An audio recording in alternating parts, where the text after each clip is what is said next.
मनसेची महायुतीसोबतची युती एकनाथ शिंदेंमुळे फिसकटली. मनसेच्या बैठकीत नेत्यांचा सूर.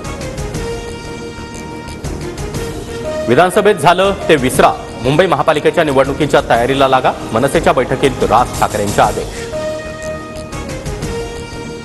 दिल्ली विधानसभेच्या 70 जागांसाठी निवडणूक जाहीर. 5 फेब्रुवारीला मतदान तर 8 फेब्रुवारीला मतमोजणी होणार. आप, काँग्रेस आणि भाजपमध्ये तिरंगी लढत होणार. ईव्हीएम हॅक होऊ शकत नाही. ईव्हीएमची प्रक्रिया पूर्णपणे पारदर्शक. जनरल आरोप करू नका. नेमका घोळ कुठे झाला ते सांगा. निवडणूक आयोगाने विरोधकांचे सर्व आरोप फेटाळले. अखिलेश यादवांच्या समाजवादी पक्षाचा दिल्लीमध्ये आम आदमी पक्षाला पाठिंबा. दिल्लीत अखिलेश यादवांची काँग्रेसला साथ नाही. संतोष देशमुख हत्या प्रकरणी सुरेश धस फडणवीसांची भेट घेणार. दरम्यान सुरेश धस यांनी अजित पवारांकडेही भेटीची वेळ मागितली.